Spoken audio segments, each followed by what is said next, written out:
Previously on the Adventure Zone. I'm playing a ghost whose name is Augustus Parsons. My character is called Gandhi Dancer. She's a wizard. His name is Errol Ryehouse. He is permanently half transformed between human and werewolf. We found Jeremiah Black Whale dead in the street. It has every sign of an attack by one of the furs, Dylan Mathis. The three of you work for the Grayson Agency. Abigail Mathis, Dylan's mother and owner of the silver mine south of town, had hired Graysons as arbiters, but didn't state in the telegram what it is you'd be handling. When Connors first brought Dylan in, he wouldn't shut up about his innocence. Now he's keeping quiet. Abigail and Connors have agreed to bring you all in on this to try to sort it out. It's midnight now. At 8 a.m., the whole town is going to be awake. Once they find out what's happening, all hell is going to break loose. You have 8 hours. Good luck.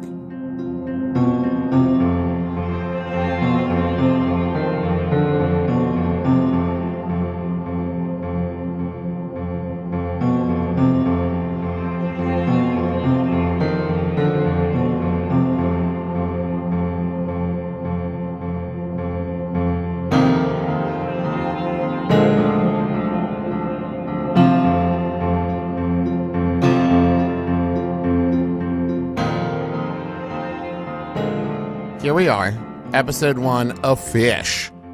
Wait, the arc is called Fish now?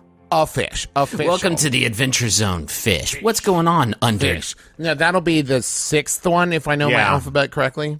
We are doing that, right? The next one is Extravagance. So I was going to just jump straight into the story, but last night, as I was figuring stuff out, I came up with a mechanic that I really, really like that I'm going to share with y'all. Because I set a kind of time limit on the story, I was trying to figure out a good way to work that in to the game. So what it's going to be is I have mapped out a certain number of beats in each hour. So you can go to different locations, So for example, during the hour of midnight, you could go to 2 or 3 locations. I love that. Then the time will move forward. Now, the reason I say cool. The 2 or 3 is, the other part of the mechanic is you have the option to either completely separate or go to places together. If you go to places together, you only have time to do 2. But if you separate, you have time to do 3 beats. And the problem is that if you're by yourself, you're without the faction help and the skills of the other people, but you have time to do more investigating. And I'll miss you. It's funny that you came up with that independently. There's I think a Sherlock Holmes Powered by the Apocalypse game. I've heard it a couple times on the Friends at the Table podcast that has basically this exact mechanic in it. And I always thought it was really neat. Excellent. Well, I'm a genius. And to put a little bit more pressure or an idea thief, a copyright thief. One of those two. No, I definitely did not steal the idea. Came to me last night in a dream. And as also, he was listening to his favorite sleeping podcast, Friends at the Table. To add a little bit more kind of pressure to this Old West police procedural I have written, certain characters will be unavailable during certain times. Either they've gone to sleep or they are at work or whatever. And certain locations will be unavailable during certain times. So, if you don't go talk to somebody in, say, midnight or 1 to 3, you won't get a chance to talk to them after that. Killer. Cool. So, everybody's asleep. Because it's midnight to 8. It's midnight. So what are y'all doing? That'll do it, folks. So, we're going to start in the sheriff's office, and this does not count towards your time. We are probably going to only get to the midnight beats, I think, in this first episode, because there will be a lot more to talk about here. Yeah. So, also, I should also say that in Urban Shadows, usually at the beginning of a session, the players will go around and say who they distrust, what other player character they distrust the least, and there's a whole thing about setting up. But the Master of Ceremonies has the option to skip that if you're starting in the middle of a chaotic situation where there's already a lot of information revealed. So yeah, let's do that. Yeah, I'm going to invoke that only because we already have a lot to figure out. I don't want to add more stuff to that and complicate it. I'm going to say I don't like Jeremy, the silent 5th member of the Adventure Zone podcast, who's playing the character of Purvis. Take that, Purvis. Well, take that, Jeremy, you big donker. So, scene, smash cut. So you're in Sheriff Connor's office. It doubles as the jailhouse. There are 3 cells across the back side of the building. In cell number 1, which is to the far left as you're looking at them, you can see a shape that you know is Dylan Mathis curled up on a cot. Dylan is facing away from you, so it's hard for you to tell if he is sleeping or simply trying to stay as still and silent as possible, trying to keep himself out of the world. I should also say that you have been briefed by your agency before you came here, so there will be certain things that you already know about the inhabitants and the town, and there will be other things that you will have to search out and find out on your own. I assume you're going to tell us the first things when they are relevant. Absolutely. And those will be the things that you know from like putting a name to a face or that kind of stuff. Like that, I can tell you like who has the business interests and where things are in the town. But as far as like the interpersonal connections and who distrusts who and all the gossip, that's stuff you're going to have to figure out on your own. Broad strokes, it's been about 3 weeks since we recorded this setup episode. Remind me, the Mathises run the copper so the mine? Mathises are the lead fur family in town. Okay. They run the silver mine. The Blackwells are the Fang leaders in town, and they run the copper mine. Sheriff Connors is the sheriff. His deputy is Deputy Rosa, and they kind of constitute the leadership of the Fleshes.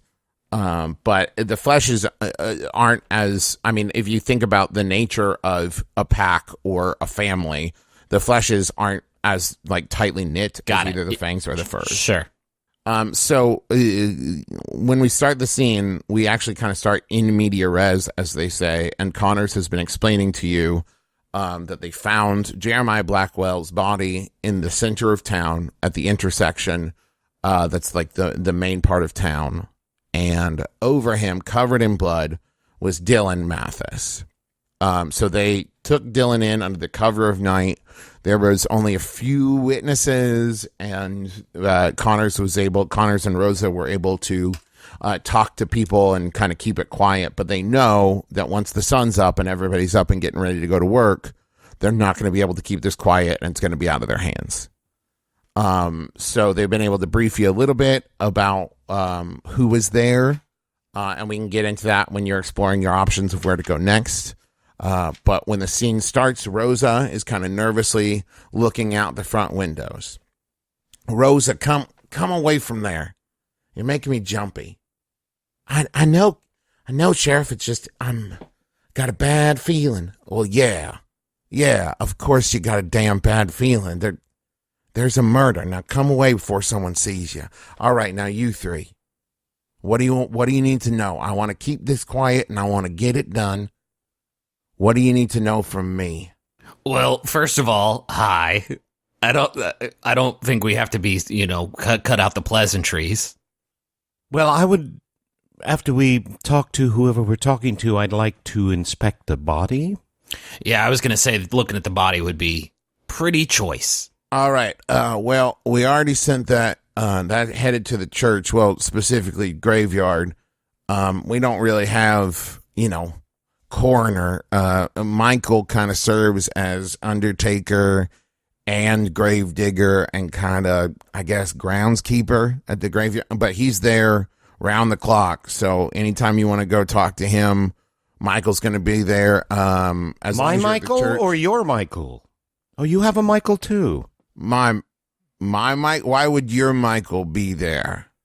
Well, he's named Michael, so you confused me with your okay, but there's like lots of Michaels. clues. It's a pretty common name. Yeah, like we didn't. Okay, there are people named Connor. I don't know about Gandhi. You might be the only one of them, but anywho, while you're at the church, you might also talk to Father Dante. He's been at the church all night, as far as I know. So he ain't like a witness or nothing, but he might be able to give you some kind of information. So as far as witnesses go, we know, so it happened like right in front of the Sterling, and by definition there, because of, how Space Works right in front of the Full Moon Saloon. So you might talk to Wilder there, or you could check in with Isabella at the Sterling. Oh, I think you might check and see if Mr. Silver was working late. He usually does that. That's right there in the square too. Sorry, I haven't been here that long. There's a dude named Mr. Silver here in the town where you mine silver with werewolves who are allergic to silver. Well, to be fair, I don't know if that's his real name. His shop is called Silver's Linings. He's the tailor in town. Is his first name Hio? No. That would be funny, though. Gandhi owes me a debt for having to listen to that joke. That's fair. Pardon me, as much as it mortifies me to interrupt a genuine lawman such as yourself. I do have one query. If we're so hot to find out who killed Mr. Blackwell, then why do I not just ask his ghost, which is standing directly behind you? Ooh. Nah, that's just a little ghost humor. Hi, it's a pleasure to meet you. I try to keep things light. One of my classic ghost bits. It's a pleasure. Augustus Parsons. I'm going to take a quick second here to tell you what you know about Sheriff Connors. He loves ghost jokes. It will explain to you why that didn't maybe have the impact you were hoping for. So why it didn't land. Yes. Sheriff Connors belongs to a group called The Law. And the law exists in these unincorporated territories where there is no kind of government established. And the law is more of like a powerful sect, if you will. They are all tainted, but not in the way that you think. They are connected to a demon, but it is a demon whose specialty is justice. But kind of justice in the terms of like Judge Dredd justice.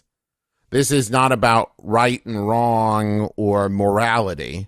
This is about the letter of the law. And so with that, he has been granted certain perception abilities, certain abilities to be able to discern whether someone is lying. It's not so much the ability to say, the truth is blank, but more of like, I get the feeling you're not telling me something.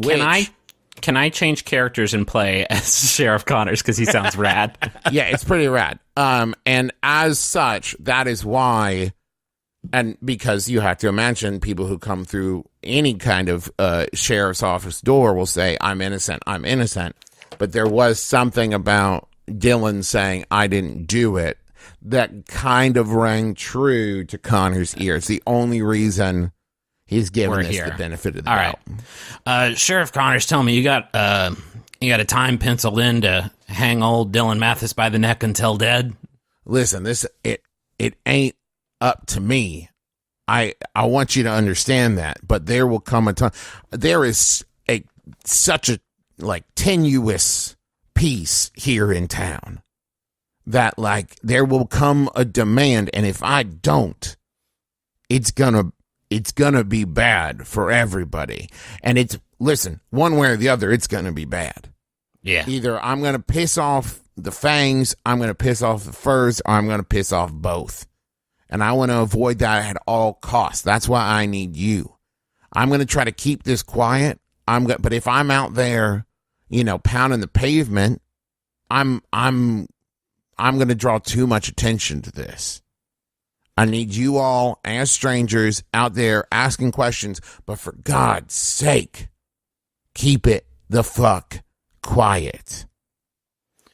Well, why don't we start off talking to Dylan? Because if he was there and covered in some blood, we don't know whose, probably his. We're not detectives. But let's talk to him and see what he's got to say. You can try. I mean, fur to fur, I feel like we can find some common ground. Cool. So you want to go talk to Dylan. Wake up, Dylan. Dylan, wake up. Dylan doesn't move. You can see that Dylan is still breathing. So he's definitely alive, and that's about all you can tell from him lying there. He's laying. Is there he wearing the same? Is he wearing the same clothes he had on when he was incarcerated? Well, he's kind of taken off his overshirt that was the most soaked in blood. He's down to like, kind of a underclothes as far as his top goes, but you can still see that there are some blood stains on it. This is a lot of blood. But yeah, I mean, he was incarcerated about 20 minutes ago, so it's still pretty fresh. Pretty fresh. I don't think that this may not come up, but just for the record, I can be heard and seen now, but can't currently touch or be touched by anything. Fantastic. And he's not responding as I yelled, "Wake up, Dylan! Dylan, wake up!" No, you might have to. Let's say this would be like a hit the streets kind of faction move if you were trying to leverage your fur knight faction with his fur knight faction. Sure. Is he? I should ask because we don't really know how werewolves work in this world, and it's midnight. I don't know if it's a full moon. I don't know if he's in full fur form. It is not a full moon. So basically, well, let me ask you. Yeah. How do you think werewolves work in this environment? I think it's probably around the full moon. I think it's like a couple days, and maybe at the full moon it's like at its strongest. But I don't think like one night a month they take this form. I think it's like a couple days before, a couple days after, which is kind of bullshit because that's kind of the amnesty rules. But I think that makes the most sense to me. We can have coherent multiverse werewolf rules. It doesn't affect Errol because Errol's always half transformed, but I think that's how it works. Could it maybe wax and wane with the moon, like the full moon, they're full blown wolf? And yeah, that's what I'm saying. Yeah, and I was also thinking, and tell me if this jives with that, Ditto, like that at the peak of the full moon, it is a compulsion. That like it cannot be avoided. But on the days before and after, it's more of like, just be careful, don't get too worked up. Sure. Like that kind of thing of like it's a risk, but it's definitely controllable, especially for elders. You know what I mean? They're a little bit, but when you're looking at like young people with all their hormones and hula hoops, it's a lot harder for them to control. Their yo-yos and their Pepsi Colas. Let me hit the streets to try to wake this little dude up. Cool. Give me a roll. That is a 6 + 1, a 7. Great. So that's a mixed success. So you hear, what do you want? I want to keep you from getting, massacred in the middle of town when everybody wakes up. How's that for an answer there, Dill? I can't. Can't's just a won't with a pretty face on it. No, listen, that's nothing. Dylan, I know, I don't care how you feel about it. You're actually the only one who can in this situation. So, I need you to get up and just come talk to us. I'm not going to force you to do nothing you don't. What? She wouldn't want me to. I promised. I don't know who you're talking about, Dylan. You can't sort of start a conversation in the middle of a sentence, bud. I'm just so tired. Yeah, I mean, it's midnight. We're all pretty tired, but there was a murder. I'm not. I don't sleep. Yeah. I'm a ghost. Yeah, fantastic. Specificity in all things, young man. Specificity. Dylan, listen. Leave me alone. Well, no, I'm not gonna do that. You're like in a little cage, and so I can just stand here and talk all night if you want. My buddy here apparently doesn't sleep, so he could keep that going for, God, I don't know, eternity. Gus. Yeah, it's Augustus, and also yes, I could also look. I'm in your cage now. This could get very annoying for you very quickly. I'm not saying anything to you. To which one? Any of you. Oh. Leave me alone. So, the mixed success here, just to be clear, is you did find out something, right? She wouldn't want this. Right. But he's not going to give you much more than that. You can try to persuade at this point, but it's going to be a pretty high roll. Yeah. Can I try something else? Sure. So I have a thing called Bloodhound. When you hunt someone, roll with blood. On a hit, you know exactly where to find them and follow their scent until you do. Uh-huh. Can I use that to, in full-blown sort of wolf instinct style, sort of get the scent of the blood on his shirt, and if it leads me to him, I know it's his. And if it leads me to the church, I know it's Jeremiah. You got it. Okay. That is a 7 + 2 blood, 9. Okay, so it definitely doesn't lead you to him. Okay. It leads in the direction of the church. Okay, But shit. it's hard to track kind of that far out. Church is outside of town, but you can just it is definitely leading away from him. Okay, so I could follow the scent and figure out where it goes and find out whose blood it is. You so at least we would, but got- I mean that would be, a beat. You know what I mean? right? So Yeah, sure. yeah. I'm just saying now we have 2 pieces of information. All right, anybody else want a piece? And let me say, and I don't think this has been a thing that we have pushed in any of our arcs up to now. You probably want to take notes. Yeah, There's going to be a lot of information. Also, wolf corruption move. When you start a hunt for someone, mark corruption. So I think I just did that. Hey, first Yeah. corruption. Hey, I thought for sure Augustus was going to be. All right, I have 1 corruption. and you can spend that at our store right outside the gates. This is the information you have, right? I'm going to fast forward a little bit and just kind of collect. So here at the start, your options are, this is what Sheriff tells you, right? The Sterling is an opportunity. You know that is the vampire kind of hangout tavern in town. It is also the casino. Then there is the, and this is another thing you know from your briefing, Isabella Slate is now the proprietor of the Sterling. She took it over from a man named Marcus 2 years ago. Marcus disappeared mysteriously. And basically, Isabella kind of turned power back over to the people working there. Marcus was not a good person. So the Sterling is a possible beginning location. The Full Moon Saloon, which is the werewolf hangout tavern. You could also head to the church and the graveyard, the Mathis home, and Silver's linings to talk to Mr. Silver. We were brought on by the Mathis matriarch, right? It was Correct. her, Abigail and, okay. Mathis. Because that's the only she I could think of that would be the obvious sort of answer here. Well, let's give it a shot. Gandhi really wants to take a look at the body. I mean, since her, her skill set kind of is in the analytical, magic kind of thing. I really think she feels a compulsion to go look at the body. Yeah, let's get that's police work 101. Get the clues before Get you the clues. You got to start talk to talking. the coroner, find out about the autopsy. Got to slide over the hood of a car. Yeah, let's head to the church. All right, we're gonna go to church, do some Hail Marys, and crack the case. All right, we're going to be here. So feel free to stop back by here anytime if you need to bounce anything off of us or need any guidance or anything. We're going to be here. We'll see what we can get out of the boy.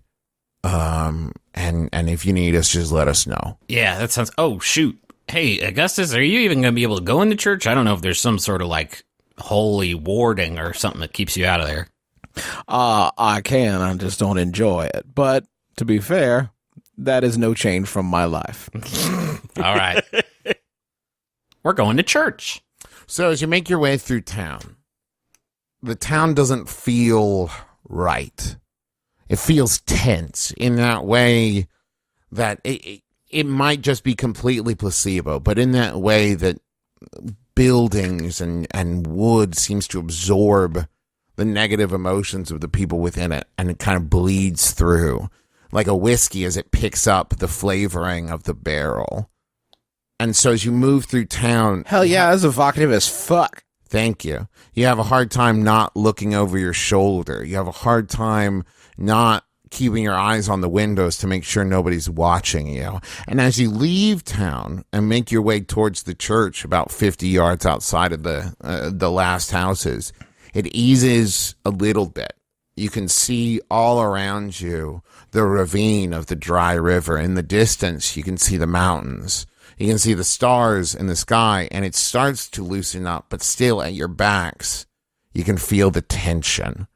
And you're just breathing a little easier out here. And then as you approach the church, you see above the door the symbol of the church, capital T, capital C. That's all we got out here in the Crescent territory is the church. It ain't exactly a specific religion or denomination. It's just a group trying to spread some sort of morality. And then you have two options as you approach the church. You can either head into the church and talk with Father Dante, or you can head into the graveyard and look for Michael. Graveyard, right, Gandhi? Absolutely. Let's go and see what's shaken, baby. Now these are my people. So as you head into the graveyard, it's silent as the grave. But you can see in the middle of Less the graveyard, evocative. Yeah. You can see in the middle of the graveyard a small house with the lights on inside. The lights are flickering. It's very clearly either some kind of lantern or candles. I assume you want to approach. Yeah, I imagine me kind of. I want to keep following this, like following the wafting scent of the pie through the air as I follow the scent. Is it heading towards that house? Or? Indeed, it is. All right. So let's as keep you approach following the the door, stink lines. as you approach the door and raise your hand to knock, the door opens before you can make contact. Gandhi, Gus, Errol, was it? Come in. Yeah, it's ERROL. I know a lot of people on Twitter have trouble with that. Yeah, thank you. Absolutely. Come in. And you see before you a very broad and frankly beautiful man. He has a warm smile and kind eyes, and immediately gives you a feeling of peace that's only slightly thrown off by his blood-stained apron and gloves. Yeah, that's one of my main turnoffs, is if they're covered in blood. When you enter, you can see laid out on a slab is Jeremiah Blackwell. You can tell that Michael has been in the process of cleaning the body and preparing it for funeral rites. Sorry to bother you, sir. Could we take a look at the stake? We're conducting an investigation. Oh, no bother at all. I expected you. Of course. But it wasn't a stake. That's archaic. It was claws. No, I think he meant STEAK, like the meat. Yes, this has all made me very hungry, this appetizing environment. Of course. No, I meant see here, I thought, serves me right for believing all those fantasy novels. I thought they could only be killed with a stake through the heart. Bear in mind, I've never attempted it. I mean, they can pretty much be killed, same as you or me. Well, same as a regular person, I should say. No, well, that's very kind of you, sir. Thank you. So few people take into account my phantasmagoric nature. I make the same mistake about myself all the time. It's so easy to forget. Indeed. Can we pick this up, please? I am very, very uncomfortable in this setting. Of course, after your parents' death, this was probably very unsettling for you. I gotta stop you right there, bud. Are you some sort of psychic? What's your whole deal? We're very, very short on time, and I love sort of the spooky thing you got going on, but we need to get to the bottom of it as fast as possible. Well, let me help. I would like to figure someone out. Okay. I would like to figure Michael out. I roll with mind. Go for it. And all right, I'm rolling with mind, and it is a 0, a 9 plus 2 for mind, so it's an 11. So Michael is giving you incredibly strong immortal vibes. Now, this is an option for NPCs only. So this is an old one, an angel, a god, something along those lines. But Michael is most definitely and has never been not human, has never been human, isn't fae, isn't power, isn't night, isn't anything. Something else. Well, he's his own thing. He has to ask 2 questions as part of figure someone out, right? So let's say that's one answer. Give me another question. Okay. Yes. What are you afraid might happen from this situation? I worry about the people in town. It's not their time. What's their time? Michael, I just want to cut to the quick here. What's your deal? You some sort of eldritch sort of deity? What do you? No, nothing quite so unseemly. I make sure that they move from one side to the other seamlessly when it is their time. Shit. Gandhi is not digging this guy at all. He's deaf. He's like the boatman. Fuck a duck. Now, those at home who may have studied theology will know that Michael is the name of the angel of death. Yeah, Archangel so of that Death. works. Yeah. Oh, wait a minute. Gandhi goes in the corner of the church and barfs. Oh, God. Oh, God.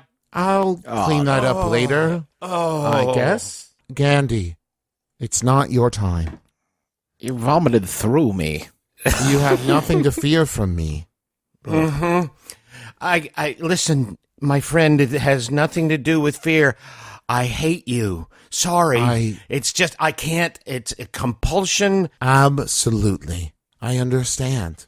Perhaps, Gandhi, you should begin your investigation on the body. See what you can derive. Oh, fine. Yes, okay. Yeah, I'll go over and check out the dead body. This is You not my wanted to come here, Clinton. This is not my wheelhouse. You said you were anxious to get You here. were dying to come here. I was, but I didn't know death was going to be hanging out. You knew there'd be a dead body. You can't be like, ooh, gross. Well, a dead body's already dead. Okay. While before this or during this or whenever, I'm not picky. I would like to commune with some ghosts to see if I'm gonna hit the streets with the ghosts that might be inhabiting this graveyard. Okay. Seems even money that there be some hanging around. I like this. Can we all take one action, right? If we're exploring this place I want to talk to Michael whenever You the got other it. 2 boys are done. Okay. All right, I'm gonna do mine first. So hit the streets. I roll against what was it? So Okay, you would so I'm be rolling night. Yeah. That's ghosts, right? Yeah. Yes. Oh, cool. I got a 9 plus 2, so 11. Okay. Let's see. So to be more specific, I don't know what ghosts are here, but I'm kind of wanting to go out into the graveyard, look up some ghosts, see how I can scare up, and see if they have saw anything. Okay, so as you kind of, I assume, well, you describe what do you do to commune with ghosts? I float out into the graveyard, and I extend my hands up into this air, and I say, "Are there any ghosts here?" If so, I want to do them. And you feel a tap on your shoulder. No, I don't. I can only You be do. seen and But another heard. ghost could tap you right on that there shoulder. You are fucking playing Calvin Ball with ghost rules, my man. But I'm into it. That's fine. You can put a little English on this ball if you like. Well, yes, so, I am tapped you on the can shoulder refute by a that. ghost. My assumption was when you're talking about seen, heard, or felt that was to the corporeal world. But does that apply Yeah, but to... why? That would imply that the spectral plane has physics. I love it, own. dude. That's that. Okay, That's that's that fine. soul. I'll grant That's that it. soul reaver shit. Let's I'll grant it. Yes. Yeah. Okay. Yes, I am tapped on the shoulder by a ghost. Hi. If only so someday I might be able to fight a ghost. Yeah. Oh, So, yeah. Do you need some help there, fella? Yes. What's your name? I'm Augustus Parsons. Pleasure from the Parsons Cashew Company. Jonathan. Pleasure. Sorry? Jonathan, pleasure. And you turn and you see a man, a little bit grizzled, but with a twinkle in his dead eyes, a warm smile, but an eye patch across one of said dead eyes. And yeah, other than that, pretty nondescript as things go. 5'8", fairly regular looking person. Is there something I can help you with, or Jonathan, was it? Yeah. Yes, I'm investigating the murder. Were you alive during to encounter any of the Blackwell family? Yeah, I'm very familiar with the Blackwell family. But I had to tell you, if you're looking for information, I've been here about 10 years, so I don't know how much help I could be. Well, I understand that, but one of the Blackwells, Jeremiah, was took a little poorly tonight, by which I mean he was murdered. And there was a blood trail leading this way to the church, and I was just curious if you had seen anything unusual tonight. Well, I mean, honestly, that does explain a few things. Go on, I'm all ears. Well, I didn't know who it was. I mean, it was just in passing. After you've been here a while, you get kind of attuned to things. I did feel, kind of a spirit move from here to there, if you know what I mean.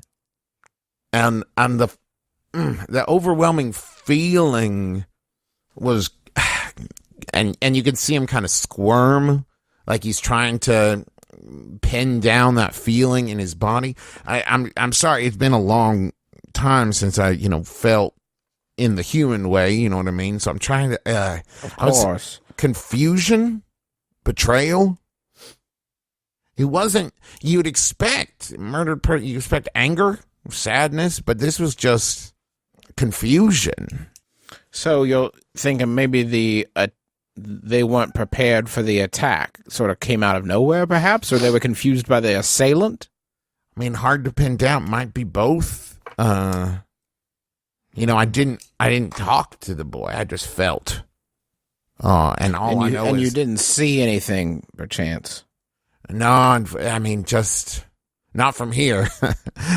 Just felt the spirit go. All right.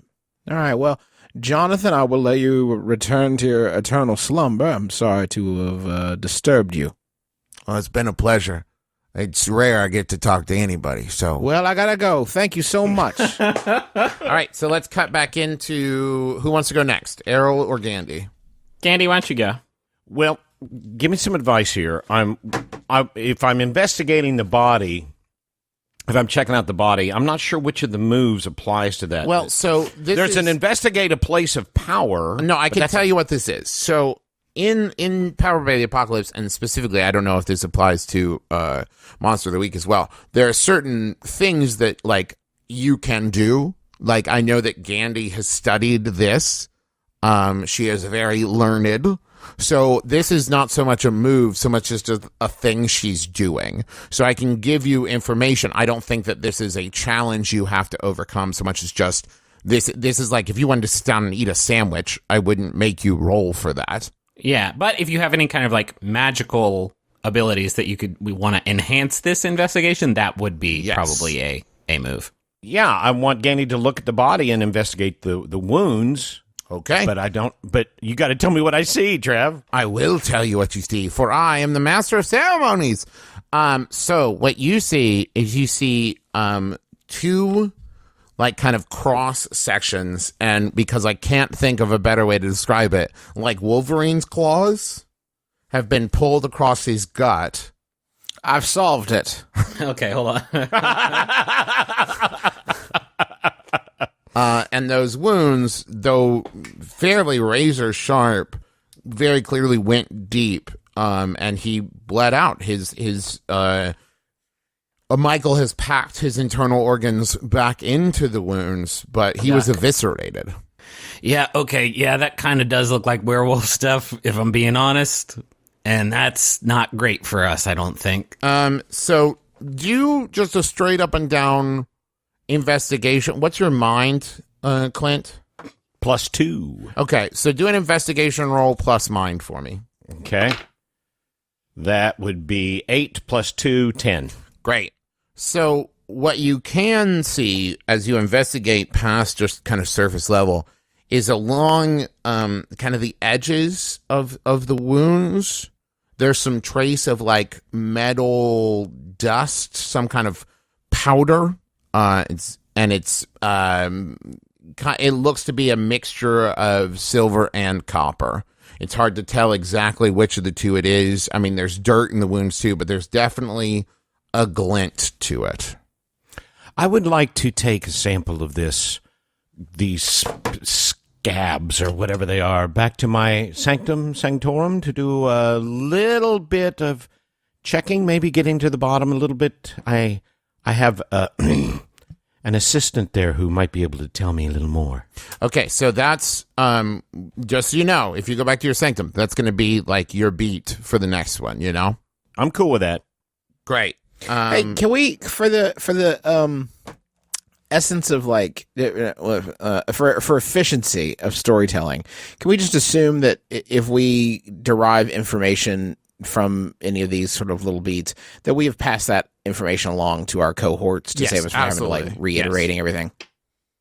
And then so we go to Errol. Yeah, I want to talk to Michael. Absolutely. So you deal with the dead here in the dry river, right? Yes, by definition, that is correct. I don't really know how it works. I don't know if you got some big hourglass or something counting everyone down. I haven't been at this very long, but I kind of understand this is, it's wet work that we're doing here. And before we go any further with this investigation, I think it'd be helpful to know you got an idea of whose time's gonna run out tonight? It's not quite that easy. I see stretched before me 3 different possibilities. And the problem is, if I were to give you any information about those 3, I would affect which 3 came to pass. And I am not permitted to do so. I can only discuss the present and the past with you. I'm sorry, Errol. I want to help. I want to give you the information that I can. It saddens me to see Jeremiah here. Yeah, it's a bummer. I want to try to persuade just to ask one specific thing. Go for it. Yeah, persuade an angel. Should be easy. Should be easy. No, should be no problem. That's okay. Are we? So I have a territory that I have named Carrion Street, which is kind of like the residential area of Dry River, and that's where I have like my cool bonuses and stuff. Uh-huh. I assume we are not in Carrion Street. We are not. That is a 7 minus 1. That's gonna be a 6. But I still want to ask the question, and you can tell me to fuck off. Can you at least tell me, Michael, in how many of those 3 possibilities, how many of them does Dylan Mathis live through the night? I can't tell you that. But what I can tell you is in all 3 of them, you succeed. Well, that's fucking great news. All right. Well, success, as you may well know, Errol, isn't always the outcome you expect. Well, don't take the wind out of my sails. You just gave me a nice little confidence boost there, Mike.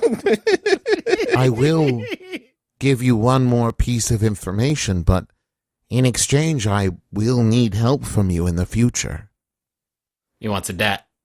Yeah, I'm the helpful sort. What do you got for me? When I was cleaning the body, I couldn't find any trace of fur on him.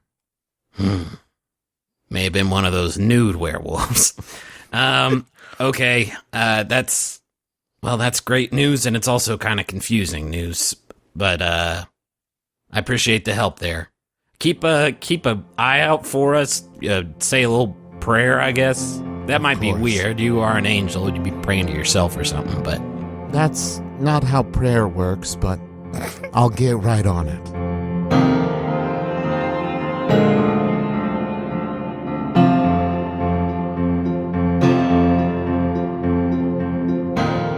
Hey everybody, this is Griffin McElroy, your werewolf president, your best buddy, and thank you so much for listening to this episode of The Adventure Zone. I don't even know how we're numbering these anymore, but it's the first proper episode of The Adventure Zone Dust, and I hope that you're really enjoying it.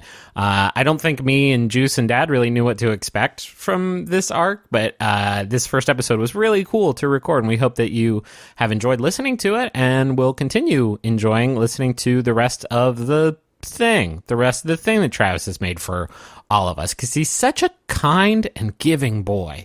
I have a few Jumbotrons to read in this episode here in the little commercial break. First one is, I want to tell you all about Essential NPCs. You can find it at essentialnpcs.com or on iTunes or on YouTube or wherever. If you like Taz and aren't being forced to listen against your will, blink twice. Try Essential NPCs, a podcast that samples some of the best and possibly some of the worst tabletop RPGs. Save the fantasy cyberpunk future in Shadowrun. Patrol deep space's uncharted realms. Join a steampunk race around the world of Tefra, or explore the post-apocalyptic Atomic Highway. More than 100 episodes featuring a rotating cast of role players no one's ever heard of. That's not me being mean. The copy says that. Are yours for the listening. Go to essentialnpcs.com. This sounds fun. I actually checked out Uncharted Realms. It's funny they mentioned that. It's like another cool Powered by the Apocalypse space game that I've wanted to maybe do, but I've never heard anybody do it before. So this would be a great opportunity to dip your toe into all these other games here. I also want to tell you all about Steel Empire. That's Steele Empire, which is a production company that produces podcasts, including the D&D podcast A Quest for Magic and Steel. And they have a new first-person sci-fi audio drama experience. Unravel the mystery as Lawful Good searches for his family in post-apocalyptic Ark City. Getting into Ark City changed them forever. Getting out will change the world. Hold on, let me do that in my trailer voice. Getting into Ark City changed them forever. Getting out will change the world. Start your adventure through any podcast player or at steelempire.com. That's STEELE. Don't forget the last E for entertainment. Okay, I was wondering what the extra E stood for, and now I know it stands for entertainment. I want to thank everybody who's been tweeting about the show using the Zonecast hashtag. We really appreciate all of the feedback that we've gotten on all the experimental arcs that we've been trying out here. And I'm sure Travis appreciates the feedback on Dust as well as we continue moving forward with the mystery. I know Travis is naming some characters after people who tweet with that hashtag, but I don't think he mentioned any in this recording, so I'll try to press him more on that next time we record. But yeah, we sure do appreciate you spreading the word. We don't pay to advertise the show, and so word of mouth is the only way that we get new listeners, and you all have been so supportive of us in the past, and we really, really, really appreciate it. We also really appreciate being a part of the Max Fun Network. You can go to MaximumFun.org and check out a bunch of great shows there that are all free, all waiting for you to become just avid listeners of. Shows like Stop Podcasting Yourself, and shows like The Greatest Discovery, and the Beef and Dairy Network, and Switchblade Sisters, and so many more, all at MaximumFun.org. And if you want to hear the other stuff we make, the other podcasts, and check out the other video stuff that we do, you can find all of that at McElroyshows.com. One last thing. We're making a graphic novel adaptation of the first arc of the Balance campaign, Here There Be Gerblins, and you can find out ways to pre-order that at theadventurezonecomic.com. If you're going to Emerald City Comic Con, the publisher of that graphic novel, First Second, has put together a fan meetup for the Adventure Zone at ECCCCCCC. That's going to be on March 3rd at 11:15 a.m. to 12:15 p.m. in WSCC 310. And you can go and hang out and be a part of a cosplay music video and enter a raffle for a chance to win an advanced copy of the book. So that will be very exciting. We will not be in attendance at Emerald City Comic Con, but go hang out with your folks and maybe get a chance to get your hands on the book a little bit early.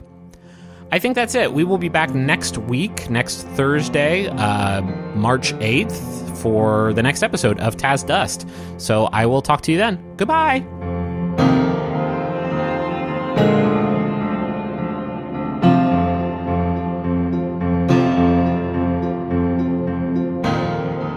So you now have one more beat in Midnight. Now, here you can separate into a group of 2 and 1, or all stay together. Well, we'll need to do 2 and 1 for Gandhi to go back and do her research, yeah? Yes. And Gandhi wants to take the body with her. Is Nope. that possible? Okay, then... I should say, All right, tell me- character, Michael would not allow that. Yeah, that's wild. Yeah. That's not just me being like, no. Like, that is the only duty Michael has, is to shepherd people as they cross, and like that would go against everything. All right, then I have something I want to do. I think it would be actually a magic spell. It's not Ooh, necessarily a magic spell. Go on. Wizard spells. Yeah. Not Zone of Truth. Not gonna go there. I mean, that's barely a spell. Could I do Zone of Truth? No. No. Okay. No. What I want to do is I want to take as much information back to my assistant, my homunculus. I had this idea of maybe that Gandhi would have these. What are they? How do you pronounce it? Pince-nez, the little glasses that go on your nose. You know what I'm talking about? Yes. I've never heard this word in my life. You need to read pince-nez, which is pinch nose, that are actually an artifact that when she puts them on, they kind of take in data about what she's looking at, and then she can take that back to her assistant and have him analyze stuff and give her some ideas. Is that workable? Dad, here's what I will give you, because that was not one of the artifacts you wanted, but just to kind of make transferring information a little easier, we're going to say that those are Michael's pince-nez that you can then put back on him when you return, and it just transfers everything you saw to him, and that will save us on exposition. It's a homunculus flash drive. Yeah. I was thinking more of like a homunculus GoPro, but... Yeah, sure. Well, then I'll take that. I'll take that and some of the scabs from the wounds. Perfect. Yuck. You take a few scrapings and do a good sweep of the area. So Gandhi is going to head back to her Tower of Power. What's it called? Sanctum Sanctorum. And what the Black Mariah. The Black Mariah. And what are Errol and Augustus going to do? What do you think, Griff? We could go talk to the Mathis matriarch, but seems like we should have our ducks in a row before we sort of confront her about her son's potential murder. Makes sense to me. He was killed outside the Sterling, right? Maybe somebody there saw something that could help us out. Well, that's possible. I would worry, though, that Sterling, being a house of ill repute, might be more inclined to discretion than the patrons of the saloon. Yeah, I mean, Full Moon Saloon, that's my folks there, so we might have a better chance of getting some actionable info there, so. Indeed. All right. Also, I'm thirsty as heck, and they got a root beer there that'll knock your socks off. It would probably fall right through you, which is a dang shame. Mm-hmm. Speaking of, give me a moment. Augustus is going to be heard and felt, but not seen. Creepy. Hey, I got a pick too, baby. Yeah, Gus, you gotta warn me when you do stuff like that, pal. It is disconcerting to have somebody just vanish right in front of my eyes. Augustus is silent. Excellent. I'm still here. Oh, God. Let's resolve Gandhi's first. So, describe to me and our listeners the inside of your Sanctum Sanctorum. It's a Black Mariah is what it was called. It's a very large, in this case, a very large one that the police used to use to collect prisoners. Yes, but what does the inside look like? I want to know, is it like, like Tesla coils and Frankenstein, machines, or is it like potions? Do you have a Frankenstein? She calls it her library. It's part lab, part library. There are a lot of books. There are a lot of artifacts laying around. It's almost divided in two. There's like a main part full of books and artifacts, and then there's a secondary part that is laid out with like a table for doing work and for alchemy and for analysis and stuff. And there's a chute at the very front with some steps that the homunculus, who is also the carriage driver, can clamber up and down and still have access to all of this. I'm thinking very much like the train car that James West used in the TV show The Wild Wild West. The only canonical Wild Wild West. In my book, yes. And she has this assistant. I mentioned before the homunculus, but now since I have to change his name, you don't have to change his name. We're not going to have two Michaels in the show. In the real world, people have the same name. That's true, but this is not the real world. People go to the bathroom and they have the same name. I have a nickname. This just happened on Terrace House Boys X Girls Next Door, where another Taechon showed up at the house. There was already a Taechon at the house, so they called him OG. Which means Prince, which is the most wild. I'm going to call you Prince now. And he actually says, like, I would prefer you not call me Prince. And then literally next scene, everyone is calling him Prince. Well, Terrace House was my inspiration for this. Good. Actually, the illegal fan sub Terrace House Boys and Girls Next Door was Dad's inspiration. She has this homunculus that is basically a homunculus is a doll or an artificial construction, sometimes possessed by something else. So she calls him Uncle Oni. He's about 2 feet tall. He's a Bunraku puppet. And Bunraku puppets are these elaborate, beautiful puppets that have been an art form in Japan for centuries and centuries. And this is possessed by a demon. And Uncle Oni is very powerful. And we already know that she has a debt to Uncle Oni. And that's who she goes to when she needs advice. Is this something you said in the setup episode that Gandhi was like a world traveler? Is this something that she picked up while like traveling in Japan or? Yes, absolutely. Okay. Yeah. She has artifacts from all over that she's found as she is. And it was particularly interesting to her, the fact that basically a demon, is alive after death. And so this is kind of one of the ways. Here you have a disembodied spirit placed back into a form that was very interesting to her. Yeah, I think that'd be interesting to pretty much anyone. Yeah, that'd be interesting. I would be fascinated by that.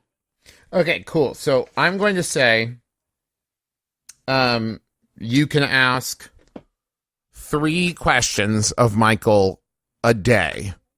Right, so you can't just keep coming back here. This is what your debt to him. This is the arrangement that you made, or to Uncle Oni. Excuse me, Uncle Oni. So you can come ask 3 questions, but once you've used those 3 questions, you're done for the day.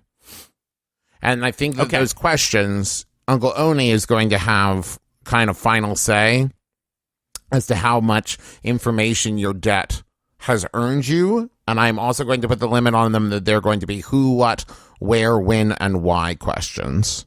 So Gandhi walks into the Black Maria. There are like wards and things that would keep people out. She goes into the back part and calls out, Uncle Oni! Uncle Oni! Yes? Hello. And Uncle Oni visually has this sweet cherubic fat little face, but when Uncle Oni is in kill mode, it switches to this really awesome match. This is a hostile action on your part, Dad. I was hostile really action you've taken against me. I've seen some pictures of some pretty scary looking puppets like this. Do you have a question for me, Gandhi? Travis, what is this voice? You know how sometimes you open your mouth and like a voice comes? I think that's the voice of the little like forest wizard character from, I've only seen on Mystery Science Theater 3000 of like Jack Frost. And there's the character and he turns the character into a bear because he like doesn't carry him. I can't remember, but that voice is always stuck with me. I thought it was reminiscent of Coily from MST3K. That's also there. No springs. No springs. Yeah, let's lean into Coily. I like that. Okay. What can I do for you, Gandhi? Uncle Oni, I brought some scabs for you. Disgusting. These are from a wound, and I want to ask one question. Today's one question: what is this substance in the wound? What is this powdery substance? Give me my glasses and let me look. I hand Uncle Oni his pince nez, and they look really cute on his little face. And pops them on and is like looking through them like there's some kind of VR kind of thing. And I also put the scabs down on one of the tables. Listen, I've watched enough police procedurals. I do need to correct you here. You wouldn't get scabs on a dead body. You get dried blood, and you would get powder. I just don't want anyone tweeting at you. Yes. Okay, William Peterson, here you go. I'm just saying, dried blood. The dead bodies don't coagulate. I need to know if Uncle Oni ever says enhance. Enhance? While looking at the blood. So what is that? Let me see. Yes. This is refined, processed silver. It has been mined from the local mine. This is local silver dust. From the area. Yes. So it's both local and from the area. Yes. That narrows it down. Andy, do you have any other questions? Hi, I'm another puppet in your paddy wagon that's just there to get on your nuts about stuff. It's a ventriloquist dummy that just sits there. Okay. No, Uncle Oni, I'm going to save my other questions. You can dig right into the dried blood if you want. If you'd like, I could just tell you who did it. No, that takes all the fun out of it. You know me, I'm all about gathering information. Okay, just know I'll be here if you want to exchange me any more of your soul. I can just tell you. No, I'll hold off. Getting rid of my soul, I'm not quite prepared for that, and I'm getting a little nauseous just thinking about it. But may I wear your pince nez again? Of course. Do come back and see me. And let me tell you one thing. This situation is extremely dangerous, and I know we've been through some dangerous times before. For those of you who don't remember the prequel, Gandhi Dancer and Uncle Oni in the pits of despair. So be prepared, be ready. This is a very hostile situation. I would hate to see anything happen to my sanctum sanctorum. Oh, I will protect it, and what will you give me? Well, I actually was concerned about you, so that's the only reason I suggested. If I lose this form, I just find another. Not without my help, you don't. Oh, the hubris. I will look forward to being free from this body. Go ahead. Hope springs eternal. We shall see. Can we do another scene, or you guys gotta just keep dropping one-liners on each other? Okay, so let's move on to Errol and Augustus. You are heading to the Full Moon Saloon. Is that what you've said? Right. When you arrive at the Full Moon Saloon, it is now, let's say about 12:30, and it's a school night, so there's not a lot of people there. You see the bartender, Wilder. An older fur, he's gone gray. He has a gray beard, long but well kept. The bar is clean. He is well dressed, aged, but still clearly he could kick your ass if he needed to. At least you, Errol. Maybe not Augustus. Are you corporeal at this second? Are you touchable? We've covered this. Okay. I'm corporeal, but I'm invisible, basically. Got it. So until you speak, and let's make sure we keep this in mind, until you speak, it's possible that no one knows you're there. That's the idea. Yeah. That's the idea. And also sitting at this bar, there are 2 women. They are not sitting together. They are fairly far apart. It's clear that they are not with each other. But one you recognize as your employer, Abigail Mathis. Shit. Okay. I'm going to float over to Abigail Mathis. Not float, I guess slowly walk. Within earshot. Okay. Yeah, are they having a conversation when we walk in, or is she just kind of drowning her sorrows right now? Well, she is both drinking, but also waiting. I think she kind of expected you sooner. I walk up to the bar and sit down at the stool next to her, and I say, let me get 2 root beers. Let me get 1 root beer, please. And you can put it on the Grayson's tab. About goddamn time. No need to take the Lord's name in vain, Abigail. We're out here, busting our humps, trying to find out what we can find out. My son has been locked in that cage for almost an hour. You better be close to solving this goddamn thing. Wheels of Justice turn pretty slow, and that root beer is... Listen, Abigail, here's what we know. Your son's covered in blood, and we found out that it is Jeremiah's blood. And he's got claw marks across his gut, and we can't just release your son. He's the most likely suspect still. So I know you're frustrated and everything. My son would not do this. He is a good boy. He would not have done this. He's a good boy, but he's a shit suspect. He wouldn't really tell us much when we were in there talking to him. He always has been quiet. Yeah, that's, again, and not super helpful. And again, that root beer, though, what do? You brew in the sarsaparilla back there? What's the... Wilder just kind of glares at you and continues polishing cups. You got beef, bud? Wilder watches as one of the mugs floats over to the root beer and begins to fill itself. I'm doing that with my mind. Is placed in front of... Wilder reaches underneath the counter, pulls out a club with a silver tip, and you can see engraved upon it is the symbol of the church. And he points it. You see the mug start to float back over and then upend itself, and then it goes over to the sink and is washed and is placed back in place. Show yourself, ghost. Well, first off, I have a name, and I materialize in front of him. What to? I can be seen and heard, but not felt. That's a good call in this situation. We didn't come for any trouble, my goodman. We are here to investigate a terrible crime and to free one of your lupine brethren from the shackles of injustice. We just need a moment of your time, and we'll be on our way. In fact, I'm going to say he sounds like this. Get behind my bar again, and you won't be walking out. Or, should I say floating out? And he kind of gives you a bit of a smile glare. He smiles, but not with his eyes. There he is. He's smizing. I appreciate the concessions made to my phantasmagoric nature. Not the threat, but I do appreciate that you recognize I am a ghost.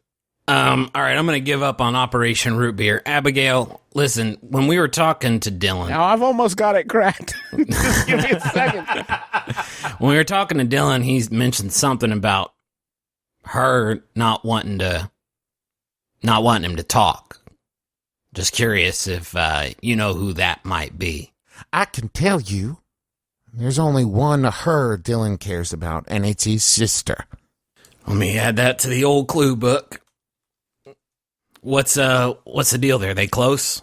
They are twins from the same litter. What's her name? Anne.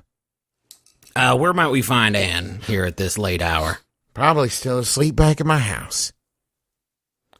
Well, I may need you to go wake her up and Get her here in town, because we got to ask her some questions. Do it yourself. And she slides you the key. I need to be here, center of town, in case something happens. I'm not leaving my boy. Abigail, I feel like maybe you don't really understand the situation that we find ourselves in. You see the back of Abigail's arms start to get a little hairier. Her nails start to grow.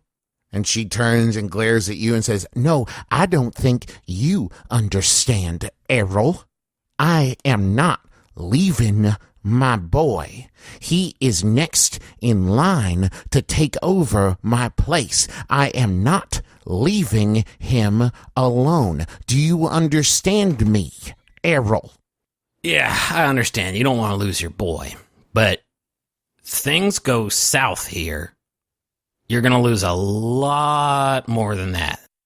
The gravity of the situation is this, and I'm surprised because I would think somebody who's been living around the mines for as long as you have would know a powder keg when you saw one. This town's about to blow up, and we're trying to stop it. We're on the same side here. We're just asking for a little bit of help. You stop it. I'm Plan B.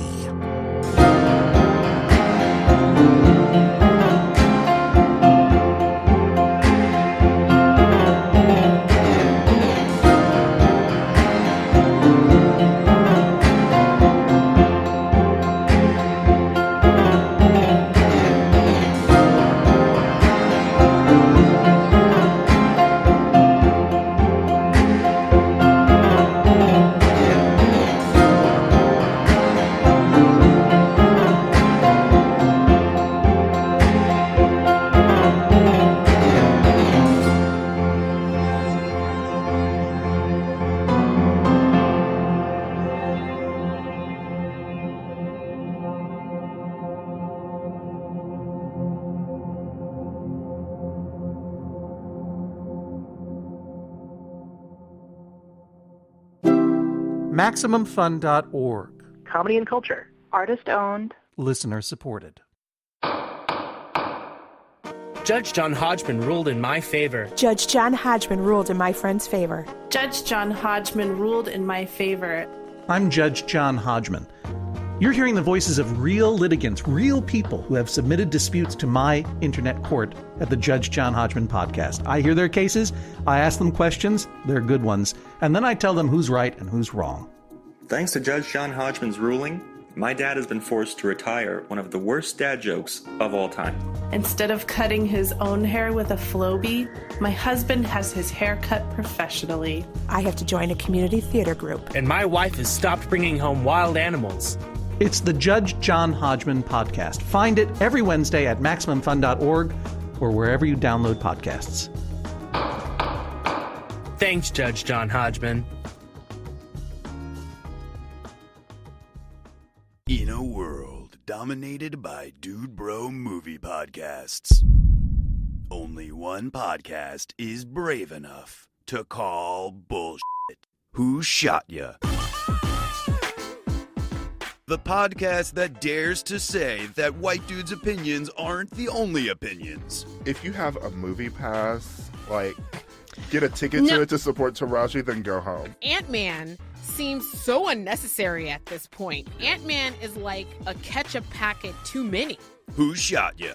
With Ricky Carmona. I wanted to see Wolverine kick ass and eat some popcorn and have a good time. Alonzo Duralde. Is this Andy Richter? Yeah! Ladies and gentlemen! And April Wolf. I love Wild Things because we get to see Kevin Bacon's dick. Who Shot Ya? Listen every Friday on Maximum Fun or wherever you get your podcasts.